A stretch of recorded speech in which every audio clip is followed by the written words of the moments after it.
Hello friends, नमस्कार। मैं Vikas Ranjan, advocate, Muzaffarpur, Bihar. Today we discuss about plaint. तो order 7 civil procedure code 1908 deals with the plaint, यानी आदेश 7 civil प्रक्रिया संहिता जो है वह प्लेंट के बारे में डिस्कस करता है कि which is the initial document that initiate a civil lawsuit. यह जो है इनिशियल डॉक्यूमेंट है जिसमें सिविल सूट के बारे में जो भी सब्जेक्ट मटेरियल है वह प्रॉपर वे में ऑनरेबल कोर्ट के सामने प्रोड्यूस किया जाता है। It ensures that lawsuits are properly present with sufficient information before the court to proceed। यानी sufficient information जो सब्जेक्ट मैटर है उस सब्जेक्ट मैटर में sufficient information हम कोर्ट के सामने प्रोड्यूस करते हैं ताकि उस मुकदमे की कार्रवाई चल सके। It help to prevent frivolous cases from wasting the court time. यह जो है गलत मुकदमा होने से रोकता है ताकि कोर्ट का समय उसमें इन्वेस्ट ना हो सके। It guides the plaintiff on how to draft a valid plaint. यह प्लेंटिफ को एक गाइडेंस देता है कि एक कैसे एक वैलिड प्लेंट ड्राफ्ट हो सके, including the necessary details about jurisdiction and cause of action.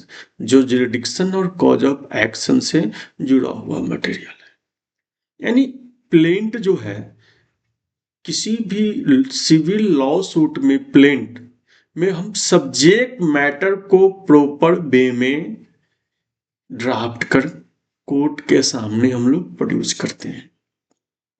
अब हम कोई भी प्लेंट प्रॉपर वे में ड्राफ्ट कैसे करेंगे? तो ऑर्डर 7 रूल 1 में इसके बारे में बताया गया है कि ऑर्डर 7 रूल 1 में जो 9 टॉपिक्स हैं, तो 9 टॉपिक्स में बताया गया है कि हम ड्राफ्टिंग जो करेंगे प्लेंट उसमें क्या क्या मेंशन करेंगे।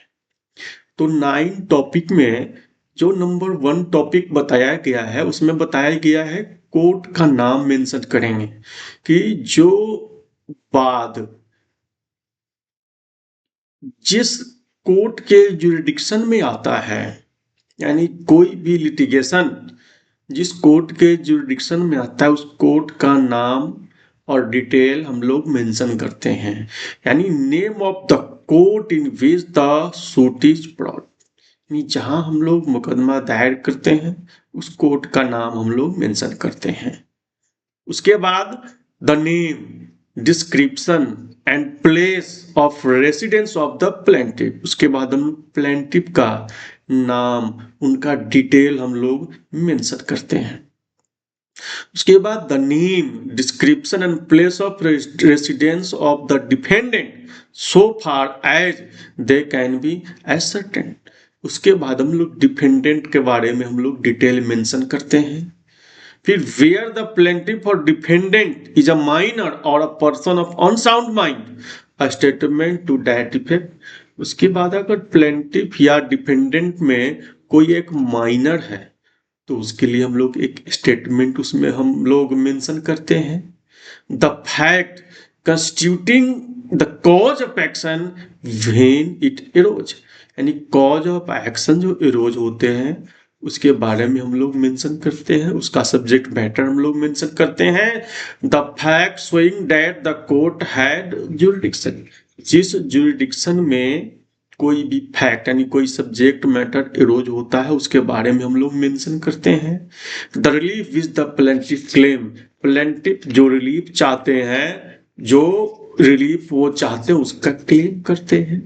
उसके बाद where the plaintiff allow a set off or relinquish a portion of his claim, the amount so allowed or and, यानी जब प्लेंटिफ जो है कोई भी मैटर रिलिंक्विश करते हैं, उसका परित्याग करते हैं, तो उसके बारे में वो उसमें मेंशन करते हैं।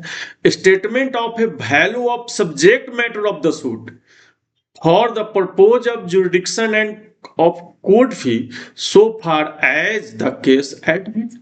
तो केस एडमिट होने के लिए जो वैल्यूएशन है, जिस प्रॉपर्टी का हम लोग मेंशन करते हैं, उसका जो वैल्यूएशन है उसके बारे में हम लोग उसमें डालते हैं, मेंशन करते हैं उस प्लेंट में। इसके साथ साथ जो जिस जुरिडिक्शन में जो कोर्ट फी होता है, उस कोर्ट फी का भी हम लोग मेंशन करते हैं, ताकि वह प्लेंट एडमिट हो सके। तो 9 पॉइंट में इन डिटेल कोई भी मैटर जो उस डिस्प्यूट से रिलेटेड हो हम लोग मेंशन करते हैं, ताकि कोई भी गलत मुकदमा कोर्ट में दाखिल ना हो सके, कोर्ट का समय बर्बाद ना हो सके, और जो भी उसमें पार्टीज हैं उनको प्रॉपर सॉल्यूशन मिल सके, उनको फेयर सॉल्यूशन मिल सके इस सिविल सूट के द्वारा। तो प्लेंट एक प्रॉपर वे में एक प्रॉपर प्लेंट तैयार किया जाता है। आज के क्लास में इतना ही। धन्यवाद, नमस्कार।